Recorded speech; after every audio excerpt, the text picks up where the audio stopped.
Chapter 32, Inductance. In this chapter, we're going to continue our discussion with Faraday's law of induction, and in particular, we want to study how electromagnetic induction plays a role in the electronic circuit. So, we need to apply Faraday's law of induction to an element in a circuit. Basically, we study what happens if there's a changing magnetic flux through that element, which of course would then cause an induced EMF. So here's the formula that we introduced in the previous chapter. Epsilon equals negative d phi b dt, and phi b, of course, is the magnetic flux through a certain area. Now, in order to calculate the induced EMF in that element, we would find the magnetic flux, which is the magnetic field integrated over a certain area. And what we did in the previous chapter is we studied how we can calculate that given the magnetic field and given the border area and so forth. But you know, this is not very practical in a real electronic circuit because we usually cannot easily measure the magnetic field, let alone calculating the magnetic flux. So, is there a way we can find the induced EMF due to the Faraday's law in a real electronic circuit? Well, we don't measure the magnetic field directly usually, but we do measure the current going through the circuit, right? And we know that if we have a current going through the circuit, let's say a current going through a solenoid, which is part of the circuit, then that solenoid will produce a magnetic field, and there will be a magnetic flux going through its cross section. And as that current changes, there will be a change in the magnetic flux through the cross section area. Therefore, the solenoid will act by producing an induced EMF. Okay, so basically the magnetic flux, which is what we need to know, is proportional to the magnetic field, which is also proportional to the current. Now the current is something we can measure easily, right? And there exists a one-to-one correspondence, or actually more precisely, there exists a linear relationship between the current and the magnetic flux produced by that current. In other words, d phi b dt is really proportional to di dt. Okay, an example, suppose I have a loop like this, right, and there's a current going through it, and that current produces a magnetic field distribution like that going through the loop, right? And if I double the current, then obviously the magnetic field everywhere is doubled. So is the magnetic flux, right? So obviously the current is proportional to the magnetic flux. Suppose I somehow can establish this constant proportionality as L. In other words, I times this constant L equals the magnetic flux produced by that current. L is, by the way, called self-inductance. Then I can calculate epsilon much easier. Instead of calculating d phi b dt, I know that phi b equals L times I, and then L is a constant as long as the geometry of the element doesn't change, the shape and size doesn't change. So I can take that L out of the integration, out of differentiation, that is negative L di dt. So that tells us that if there is a varying current in a circuit, then that will cause an induced EMF, and that is much easier to calculate than d phi b dt. Okay. Now, why do we call this L self-inductance? Because this magnetic flux is caused by a magnetic field, which is in turn produced by the current running in the element itself. Okay, this magnetic field is not caused by somebody else. Okay, not caused by somebody else. In fact, it of course can be caused by somebody else, another current somewhere else, but that is not what we're talking about here. We're talking about a current running through the circuit, and that current itself produces a magnetic field. And if that current changes, the flux is going to change, and then that is going to cause an induced EMF. So basically, this EMF is induced by a changing current in the circuit itself. So we call it self-inductance. Okay, so much like a capacitor is something that has capacitance, in which it can store electric charge, we can introduce an element called an inductor. Okay. An inductor is something that has inductance. What does that mean? It means that if you run a variable current through it, there will be a variable magnetic flux through its cross-section, thereby introducing an induced EMF. Okay, so an inductor is something that will respond to a variable or time-varying electric current. Okay, you know, this is different from the case of a resistor. A resistor, you know, in order to run a current through a resistor, you need to overcome a resistance. You need to give it a potential drop, which is proportional to the current itself, right? It's actually R times I, R being the resistance. But in the case of an inductor, in order to run a current through an inductor, we're talking about pure inductor without any resistance, okay? If the current doesn't change, it doesn't matter. You can run through it without any problem. You don't have to do anything. And yet, if the current changes, in other words, you want to drive a variable current through an inductor, then you're going to have to overcome the induced EMF. Okay, so the inductor responds to a variable current, and the resistor just responds to any current. We have so far introduced two elements. The capacitor was the first one, right? Followed by the resistor. Now we have a third element, okay, which is the inductor. It turns out that all of the three elements are essential to any real electronic circuits. So we have an inductor, which is the symbol is L, okay, and then we have resistor R and a capacitor C. We'll learn how to put these elements together in the electronic circuit. In particular, we already studied RC circuit, right? Now we have a third element L here, so we're going to have RL and LC. Okay, in fact, we're going to study both of these in this chapter. And then finally, we're going to put all three elements together. We call it RLC circuit. And you will learn that each element is of crucial importance to a real electronic circuit, especially the third one, L. Without that, we will not have what's called electromagnetic oscillation, which is essential to the production of electromagnetic waves. Okay, so with that third element introduced, we will be able to complete an electronic circuit. Now, that is why we introduced the idea of inductance and inductors. Okay, but in order to find inductance, we need to do this. Suppose I have a solenoid, okay, as an example. Assuming there is a current running through it, we need to find the magnetic field produced by this current, right? And then calculate the magnetic flux as a result, and then we can find a direct relationship between the magnetic flux, phi b, and the current. Of course, the constant proportionality, as you know, is L, is the self-inductance.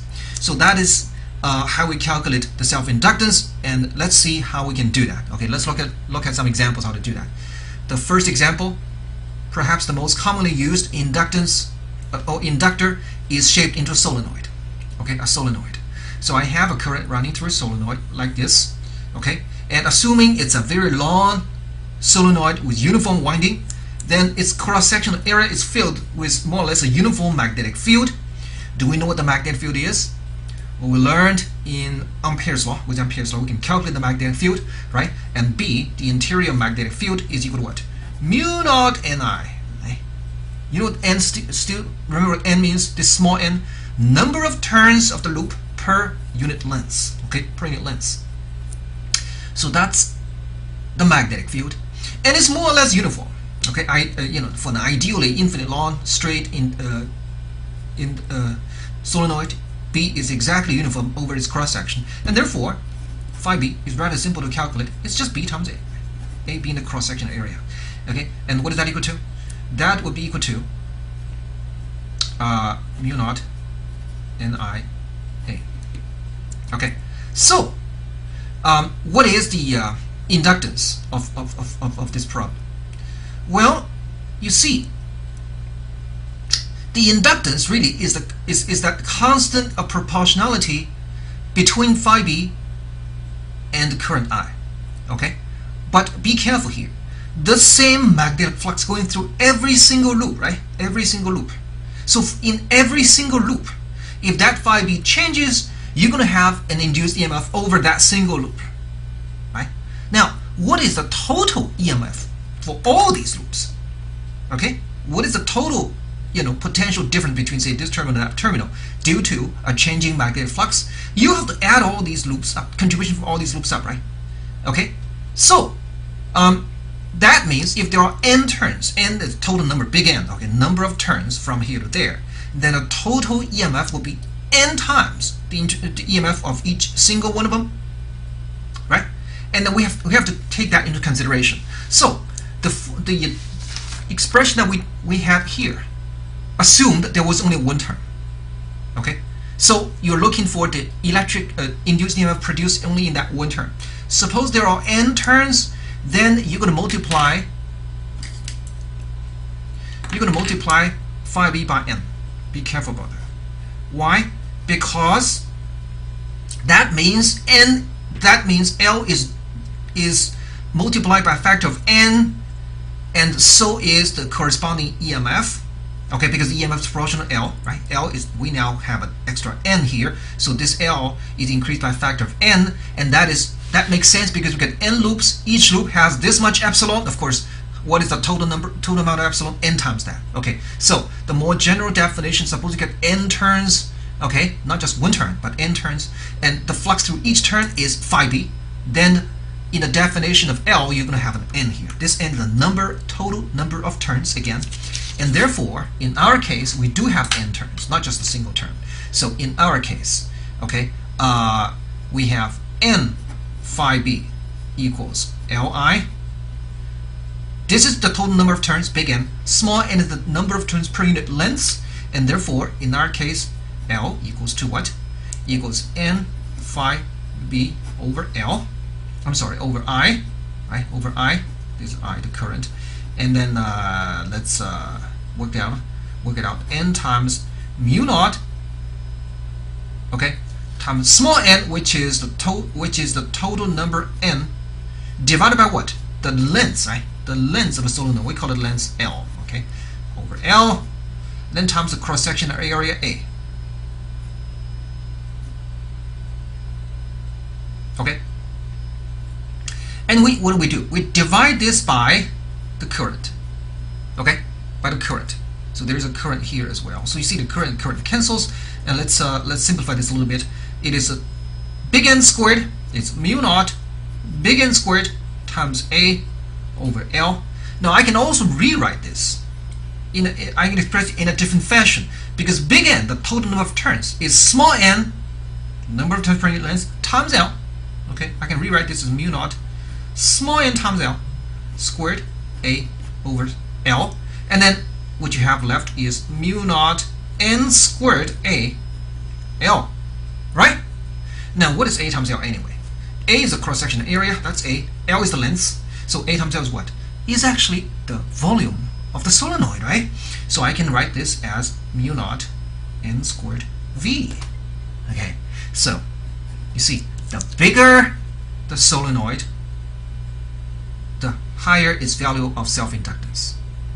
Okay, because a big solenoid means you got a big cross-section area, and it's very long, which means you get a lot of turns, right? And then of course you have a greater value of phi b because of greater area, and you have more number of turns, so the total EMF will be greater. So that translates to a greater value of self-inductance. Okay, also small n also makes a difference. When you have more turn per unit length, of course, introduce greater number of turns overall, and therefore the induced EMF will be greater if everything else is the same. So you see, from this very simple example, you see the self-inductance of a system such as this solenoid depends on some common constants, mu naught, okay? It depends on how the system is set up, like its volume, for example. Basically, its geometry, okay? How its volume, and how many turns you have per unit length, that sort of thing, okay? And if you do not change the shape and size and the way that the turns are wound on it, then L will not change. Given L, I can easily find the induced EMF once I know how the current changes. Okay, and by the way, what is the unit? What is the SI unit of L, the self-inductance? Well, if you look at this, N is just a number, right? This is the magnetic flux measured in Tesla times meter squared, divided by the current in amp. So this is the SI unit of self-inductance. But as usual, we also give it a single name, which is given to a physicist. This particular one His name was Joseph Henry. He was actually an American physicist. Okay, so the SI unit is called Henry, or just H. Is 1 Henry a large unit or a small unit? Suppose I have an inductor with a self-inductance of 1 Henry. Is this a large inductor or small inductor? Well, it's kind of large. Okay, so it's not like it's very common to have a 1 Henry inductor. It's quite a large one. But on the other hand, it is not nearly as uncommon as 1 farad. Okay, which would be a huge capacitor. And so it's a rather large unit, but it's not terribly large. We'll see numeric examples. You can see why I say that. In your experiment, you will get to use a moderately sized solenoid, and you can measure its self-inductance will be a fraction of a Henry. All right. Now another example of how to calculate self-inductance. This time we look at a coax cable. Okay, the inductance of a coax cable. You know what a coax cable is, right? We have a cylinder over which there is a uniform electrical current flowing up, and then in between the cylinder and there is an outer shell concentric with it is vacuum. Okay, so between here and there is vacuum. Okay, and the current flows in the opposite direction on the outer shell. So the current flows this way and it returns that way. This cylinder and this cylindrical shell and that cylinder in the middle are concentric. Okay, or I should say coaxial, linearly. It's infinitely long in this direction. It's called coax cable. We use that to study the magnetic field distribution with Ampere's law before. Remember that? Okay. Now we're going to look at it from a different angle. We're going to look at the self-inductance of such a coax cable. What if the current running through this cable changes over time? It's going to respond by introducing a self-inductance. Okay, by introducing a induced EMF. Okay, and what is the self-inductance? I want to know that. Well, you can calculate. First of all, look at the magnetic field distribution. Okay, the magnetic field distribution from the right-hand rule, it goes around like that. So we got magnetic field lines going around like that, right?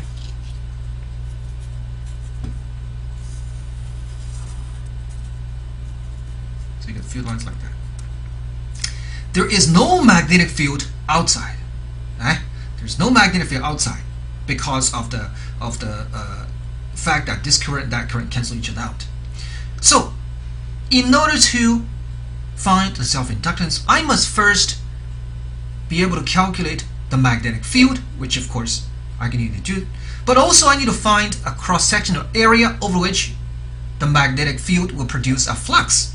And since the field runs like that, tangentially, I can easily use an area like that, a cross-sectional area like that, to capture that magnetic flux, right? Okay, so let's see. What flux does this area capture? Suppose this area has length L, okay, from here to there. And what is the length between here and there?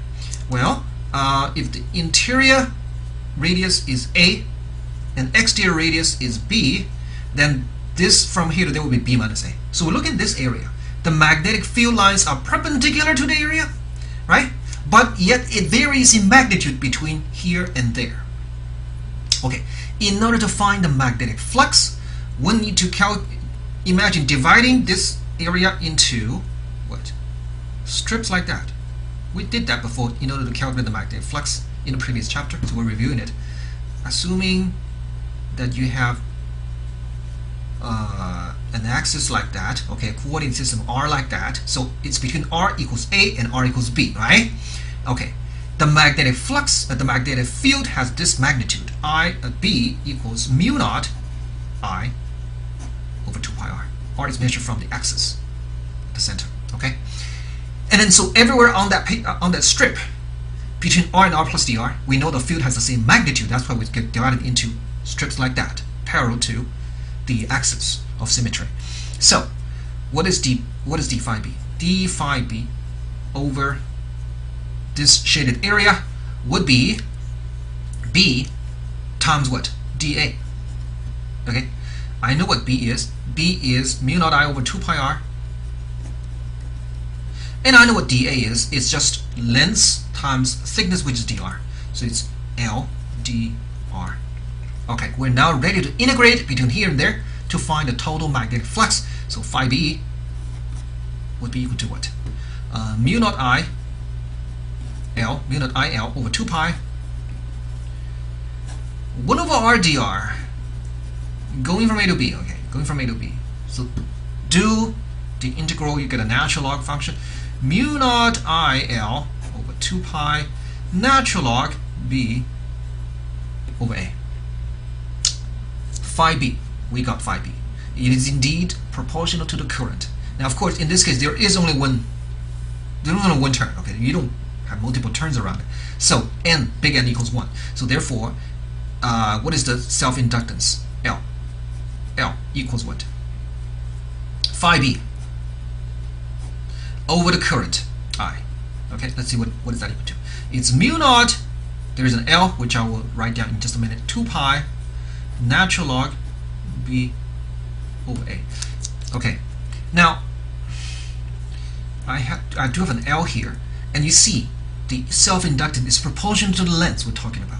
Well, that makes perfect sense, because for a certain amount of current, you have if you look at an infinite long strip, okay, infinite long loop, of course the total amount of electromagnetic flux will be infinity, right? So what we can talk about is not the entire self-inductance of the whole setup if the thing is infinite long. In general, the bigger the system is dimensionally, okay, geometrically, the greater self-inductance. Just look at the previous example. We saw it just a minute ago. You see, it's proportional to V, right? The volume of the solenoid. So here, if I have an infinite long wire, you can expect the self-inductance to go to infinity. But what is more meaningful is the self-inductance per unit length. So it's L over length. Self-inductance per unit length. Now that is not infinity. It's mu naught over 2 pi natural log of b over a. And see, once again, it is dependent on a constant, mu naught, okay, and also depends on the geometry of the problem. In this case, there are two geometrical parameters, the inner radius a and outer radius b, which are both here. Okay, so that's a second example, how to calculate the self-inductance. We will return to the calculation of self-inductance to see whether we can find the self-inductance in another way. Especially, we're going to revisit the problem how to calculate self-inductance of the same coax cable with a different method that is energy related.